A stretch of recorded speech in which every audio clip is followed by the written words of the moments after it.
किसान भाइयों नमस्कार।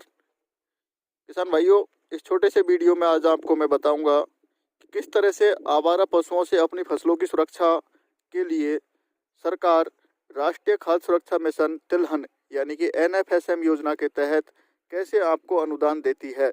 ये जो बोर्ड और ये मैं आपको जो दिखा रहा हूँ ये सिर्फ जानकारी के लिए है, और ये जब मैं यहाँ पे कार्यरत था कृषि पर्यवेक्षक के पद पर, उस समय हम लोगों ने यहाँ पर लगवाया था। तो किसान भाइयों, मैं आपको इसके बारे में डिटेल से जानकारी दूंगा, आप देखते रहें। थोड़ी देर में ही मैं आपको इसके पूरी एक छोटे से वीडियो के माध्यम से संपूर्ण जानकारी दूंगा कि किस तरह से आप ये अनुदान का लाभ ले सकते हैं। तो आप इस पूरे वीडियो को जब तक देखें, और इससे पहले आप लोगों से निवेदन रहेगा, ये जो चैनल है ये आप लोगों के लिए बनाया है, आपकी सुविधा के लिए बनाया है। तो आप इस चैनल को सब्सक्राइब करें और नोटिफिकेशन को ऑन करें, जिससे कि आपको जरूरी जानकारी खेतीबाड़ी से संबंधित उन्नत कृषि के साथ में जो कृषि विभाग की जो योजनाएं हैं, सरकार की, सेंट्रल गवर्नमेंट, स्टेट गवर्नमेंट की जितनी भी स्कीम्स हैं, उनके बारे में आपको जानकारी दे सकें। तो आप ये पूरा वीडियो देखिएगा, इसमें आपको कंप्लीट जानकारी आवारा पशुओं से अपनी फसल को कैसे बचाएं, और तारबंदी योजना क्या है, कैसे इस पे आप अनुदान ले सकते हैं, कितना अनुदान आपको सरकार की तरफ से मिलता है, इसकी कंप्लीट जानकारी आपको इस वीडियो के माध्यम से मिलेगी। तो साथियों, जो ये तारबंदी स्कीम है, इसमें आप लोगों को एनएफएसएम तिलहन के तहत जो योजना है उसके तहत इसमें तारबंदी की जाती है। तो इसका जो सरकार का जो प्रारूप है जिसमें किसान भाइयों को सब्सिडी मिलती है, उसके बारे में आप लोगों को जानकारी देना चाह रहा हूँ। जैसे इसमें सबसे पहले तो आप लोगों को आपका एक किसानों का ग्रुप होना चाहिए, जिसमें कम से कम 3 किसान होने चाहिए, और अधिकतम उससे ज़्यादा भी हो सकते हैं, 5 भी हो सकते हैं, 10 भी हो सकते हैं, या कोई बड़े लेवल पे भी आप कर सकते हैं। लेकिन इसकी कुछ शर्तें हैं, उन शर्तों को जानना बहुत ज़रूरी हो जाता है। जैसे 3 किसानों के ग्रुप है तो उसमें मिनिमम आपके पास 5 हेक्टेयर ज़मीन का होना ज़रूरी है। 5 हेक्टेयर ज़मीन अमूमन हम लोग जो मानते हैं वो हमारे यहाँ पे 20 बीघा के हिसाब से माना जाता है। 165 बाई 165 के बीघा की जब अपन बात करते हैं तो 5 हेक्टेयर का मतलब 20 बीघा। अब 20 बीघा ज़मीन में 3 किसानों का ग्रुप होना जरूरी है। 3 किसान कोई भी हो सकते हैं, माँ बाप भी हो सकते हैं, बहन भाई भी हो सकते हैं, बाप बेटा भी हो सकते हैं, कोई भी व्यक्ति जिनके पास जमीन है या जिनके नाम जमीन है, वो 3 किसानों का होना कंपलसरी है, पहली बात। दूसरी बात, यदि 20 हेक्टेयर जमीन, वो 5 हेक्टेयर जमीन है, तो किसानों की संख्या 3 से ज़्यादा भी हो सकती है, 4 भी हो सकती है, 5 भी हो सकती है, और उससे भी ज़्यादा हो सकती है। अब इसमें अनुदान मिलता कैसे है, अनुदान का प्रोसेस क्या है? सबसे पहले तो आप लोगों को ये सुनिश्चित करना होगा कि आप जो भी अनुदान लेते हैं वो एक किसान को अधिकतम 400 मीटर पर अनुदान मिलता है। 400 मीटर पे अनुदान मिलता है। और जो अनुदान का दर है वो 100 रुपया प्रति मीटर अधिकतम मिलता है। तो 400 मीटर पे मिलेगा, 100 रुपया अधिकतम मिलेगा प्रति मीटर के हिसाब से। तो कितना हो गया? एक व्यक्ति को 40,000 रुपया अधिकतम अनुदान मिलता है। 40,000 से ज़्यादा प्रति व्यक्ति अनुदान नहीं मिलेगा, पहली बात। दूसरी बात, इसमें अनुदान कब मिलेगा, उसकी क्या शर्तें हैं? तो इसके लिए आप लोगों को 10-10 फीट की दूरी पर, यानी कि लगभग 3 मीटर की दूरी पर लोहे के एंगल, जैसे कि लोहे का सरिया आप लोगों को दिख रहा है, इस टाइप का भी हो सकता है। एक ये आपका सीमेंट का जो पोल आता है, सीमेंट का पोल भी आप लगा सकते हैं। इसके भी अलावा आप लोग जो आपके पट्टी के टुकड़े आते हैं, पट्टी के टुकड़े भी आप लगा सकते हैं। लेकिन ये सुनिश्चित कर लें कि जैसे सीमेंट का पोल है तो वो लोहे का पोल है, तो सीमेंट का फाउंडेशन तैयार होना चाहिए। मतलब आप फाउंडेशन आप सीमेंट का बनाएंगे, पहली बात। दूसरी बात, आप जो तार लगा रहे हैं उनकी संख्या कम से कम 6 तार मतलब आपके आड़े होने चाहिए। जैसे कि आप देख रहे हैं, एक तार आपको ये दिखाई दे रहा है, दूसरा यहाँ पे है, तीसरा इस जगह पे है, चौथा यहाँ पे, पांचवा यहाँ, और 6ठा तार नीचे है। तो 6 तार इसमें आपको आड़े होने चाहिए, और 2 तार क्रॉस होंगे। जैसे क्रॉस कैसे होंगे, इनको क्रॉस करते हुए 2 तारों का आपका मतलब क्रॉस का जैसे निशान होता है उस टाइप से आपके दोनों पोलों के बीच में होना चाहिए। यानी कि 2 पोलों के बीच में कितने तार हो गए आपके? 8 तार, 8 वायर आपके होंगे, तब आपको ये सब्सिडी मिलती है। आप इन तारों की जगह नेट भी लगा सकते हैं, जो जाल आता है, जाल भी आप इसमें लगा सकते हैं। अब इसकी हाइट कितनी होगी? तो कम से कम 150 सेंटीमीटर इसकी ऊंचाई होनी चाहिए। 150 सेंटीमीटर यदि आपकी ऊंचाई है तो आप इसमें सब्सिडी ले सकते हैं। अब सब्सिडी के लिए आप लोगों को क्या करना है, कहाँ मिलना है, इसके बारे में आपको जानकारी देता हूँ।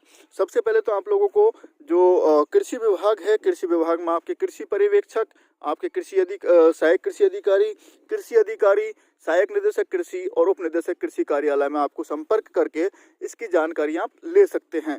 इसकी जानकारी के लिए आप ई मित्र के माध्यम से ई मित्र पे जाकर भी उनसे भी आप ई मित्र पर जाकर के इसकी जानकारी ले सकते हैं। लेकिन ये जो विशेष बात इसमें है वो मैं आप लोगों को बताने जा रहा हूँ।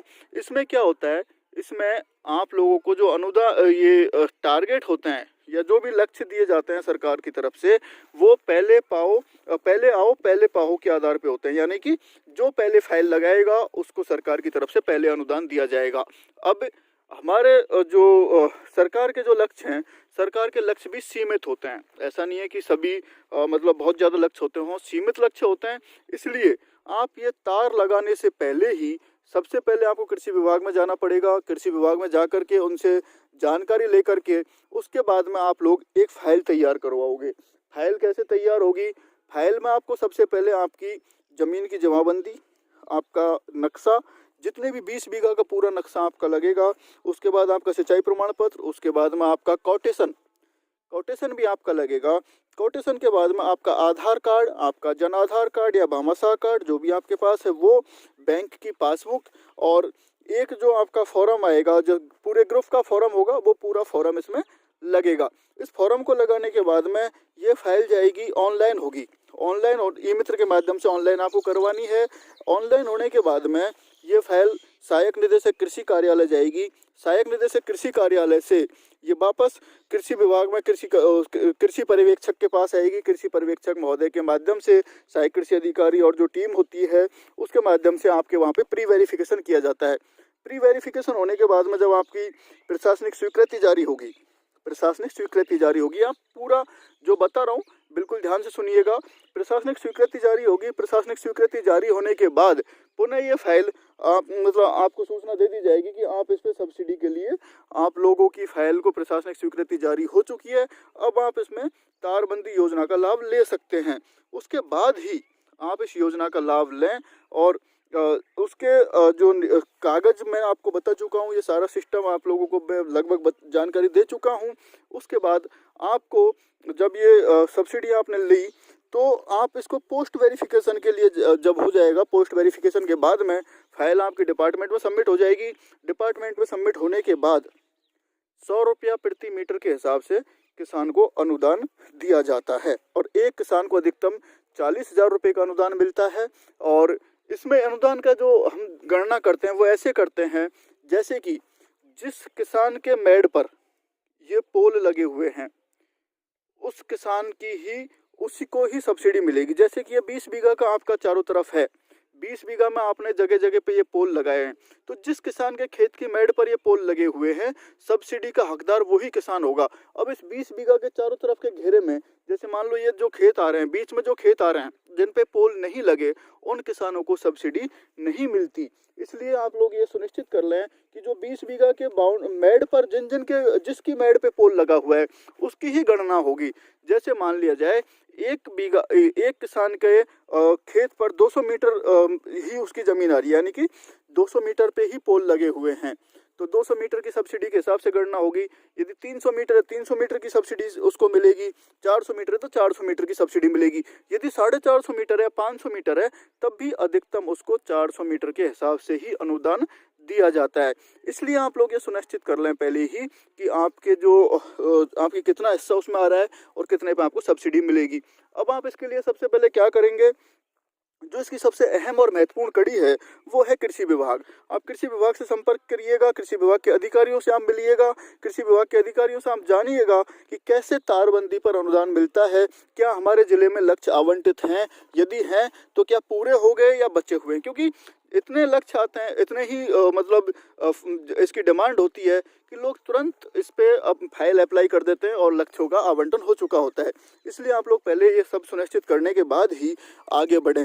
अब ये जो जानकारी आप लोगों के साथ में मैं शेयर कर रहा हूँ, ये अलग अलग राज्यों में अलग अलग स्कीम्स हो सकती है। हो सकता है कुछ राज्यों में स्कीम्स नहीं भी हो, और इसके लिए आप लोगों को सबसे पहले आप कृषि विभाग के जो अधिकारी हैं उनसे संपर्क करें। जो कंप्लीट जानकारी होगी वो आपको वहीं से मिलेगी। ये जो वीडियो है ये सिर्फ आप लोगों की सूचना के लिए है, आप लोगों के नॉलेज के लिए है। हम इसमें हमारी तरफ से जो स्टेट गवर्नमेंट राजस्थान गवर्नमेंट का है उसमें हमारे पास जितने जो लक्ष्य निर्धारित होते हैं वो सारे लक्ष्यों के बारे में आप लोगों को कृषि विभाग के कर्मचारियों के माध्यम से बता दिया जाता है। आपसे भी अनुरोध रहेगा, आप लोग लगातार कृषि विभाग के कर्मचारियों के संपर्क में रहें, उनसे योजनाओं के बारे में जानकारी लेते रहें, और जो भी बेहतर योजनाएं हैं हम लोग भी इस यूट्यूब चैनल के माध्यम से या फेसबुक पेज के माध्यम से अलग अलग माध्यमों से आप लोगों को प्रचार प्रसार के माध्यम से, साहित्य के माध्यम से उपलब्ध करवाते रहते हैं। अतः आपसे भी मेरा आग्रह रहेगा, आप लोगों के लिए जानकारी अच्छी लगी हो, उचित लगे, और आप चाहते हैं कि आपको खेतीबाड़ी की जानकारी के साथ साथ सरकारी योजनाओं की जानकारी भी मिलती रहे, तो आप इस चैनल को सब्सक्राइब करिएगा। बेल आइकन पर क्लिक करके आप नोटिफिकेशन ऑन कर लीजिएगा, जिससे कि आपको जल्दी से जल्दी उचित जानकारी हम लोग उपलब्ध करवा सकें। आप सभी के सहयोग के लिए आपको बहुत बहुत धन्यवाद। यदि फिर भी कोई छोटी मोटी हमसे इसमें कुछ गलती रही होगी या कोई भूल हुई होगी तो हम लोग डिस्क्रिप्शन में आप लोग देखेंगे तो उसमें हम लोग डिस्क्रिप्शन में भी इसकी कंप्लीट डिटेल आपको हम पोस्ट करेंगे। तो आप डिस्क्रिप्शन भी पढ़ें और इस वीडियो को भी सुनें, तो आप लोगों को निश्चित रूप से आपकी शंकाओं का समाधान होगा। और फिर भी यदि कोई आपके माइंड में कुछ क्वेश्चंस रहते हैं तो आप एक बार आपके नज़दीकी कृषि पर्यवेक्षक से, कृषि विभाग कार्यालय में जा करके आप संपर्क कर लीजिएगा, आपकी शंकाओं का समाधान निश्चित रूप से मिलेगा। यदि फिर भी आपको कुछ प्रॉब्लम है तो आप कृषि विभाग के टोल फ्री नंबर, जो किसान कॉल सेंटर का टोल फ्री नंबर है, जो 1800-180-1551, उस पर कॉल करके भी जानकारी ले सकते हैं। मेरे फेसबुक पेज पे, व्हाट्सएप के माध्यम से या अन्य किसी भी माध्यम से आप मेरे से भी कांटेक्ट कर सकते हैं। आप सभी को बहुत बहुत धन्यवाद। नमस्कार। जय जवान जय किसान।